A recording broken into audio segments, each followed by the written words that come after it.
guys, and welcome back to another Flintstones episode review. This one is for, I think, the 8th episode, At the Races, which the plot premise of this one, actually I think might be about the first one in the series to kind of teach like a morality story by the end of it. It's kind of a boy who cried wolf thing. So essentially, the pool hall that Barney and Fred play at is going out of business. The guy who owns it is selling it off, apparently for $2,000. And Fred thinks, hey, this thing is like a money pit. I should buy it. We'd be rich, Barney. Yeah, but do you have $2,000? No, I don't know, $2,000. So they come up with a get-rich-quick scheme because Barney knows that his boss is going to be going to the racetrack the next day, and everything that he bids on is always a surefire winner, so all we have to do is copy what he does and we'll be rich and we can buy this place.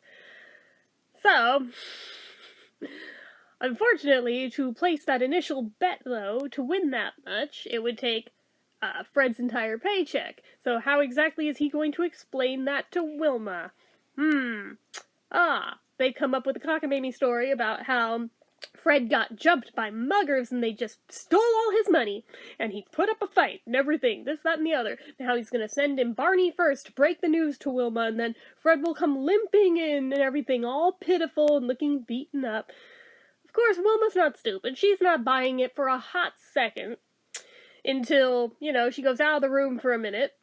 And Barney smacks Fred over the head with, like, a lamp or something, gives him an actual concussion.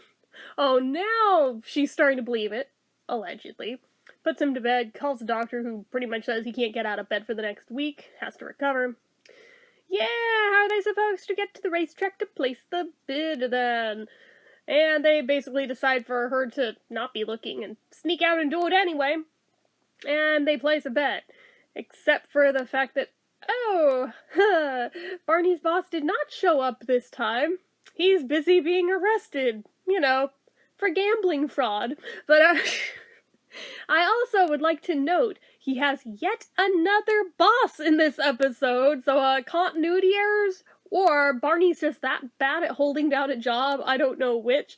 I guess I'll have to keep watching this to find out which is canon, but regardless, so they have to literally just pick at random a dinosaur to bet on and hope for the best. So they pick one, and they place their bet with all their money. And then along comes, basically supposed to be like a southern guy. He's a southern caveman in a cowboy hat. I love it. And he places a bet on a different dinosaur, and mentions how he's the owner of so-and-so, and that happens to be the one that Fred and Barney bet on. They're like, wait, but if you own him, why are you not betting on him? He said, I'll give you a tip. Don't bet on the races, and he left. So they watch the race, and they go through and they watch the whole thing, and initially it looks like the other guy's dinosaur won until they get the photo finish, which, again, I love whenever the appliances are animals in this, and it's like a bird chiseling it out. So, okay, they look at the picture, and, Fred and Barney's dinosaur did win! They actually win all the money! They're rich! They can buy the thing! So he thinks, you know what? I'll just tell Wilma the truth, and she'll be so happy she won't even remember to be mad at me. But just in case, let's just hide this money in the meantime under this rock. Which, of course, I'm thinking as of it hitting that point that they're gonna go back for it and it's gonna be gone, right? But that's actually not how they went with this. So, fine. They go, they tell her the truth, and obviously she's mad at them for lying, but when he tells them that he has plans for this money, oh, really, what are these plans? Don't be mad, but, we're gonna buy the pool hall. And she basically says the exact same thing of, well, that place is a money pit, that's great, and she's thrilled and totally on board.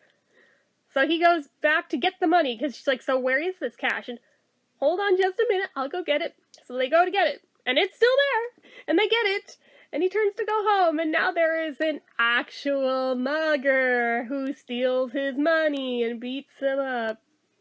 So now Barney has to go in for real. Basically, verbatim, the same story that he told when he was lying, except this time it's true. So it's really like a boy who cried wolf thing, because Wilma's still not buying it, but this time it was for realsies. So, of course, moral of the story, don't lie, but don't cry wolf.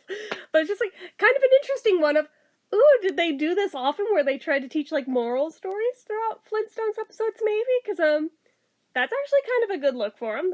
I'd be on board with if they keep doing that throughout the episodes. But I did note Betty's not in this episode, which was kind of weird. She's mentioned, but she's just not in it. But yeah, actually, this is a pretty good one. I enjoyed it a lot. I thought it was fun. So, goodness. Kind of almost wish I did these more than once a week, but I don't think there's enough interest to justify that. So, because I'm like, I want to jump to the next one, but alas, I do these once a week. So, anyways, that is it for this one, guys. So, as usual, you know what to do. If you like this video, go ahead and give it a like. If you're not already and you'd like to be, click subscribe. Hit that notification bell icon so you never miss an upload. Leave comments down below. Make sure you're following my social media accounts. My Twitter, my Facebook fan page, my Reddits, my eBay, everything and more. It's all down below. And if you like what you hear on this channel and you'd like to help support, the donation link, as always, is down in the description. Anyway, guys, till next time, see ya.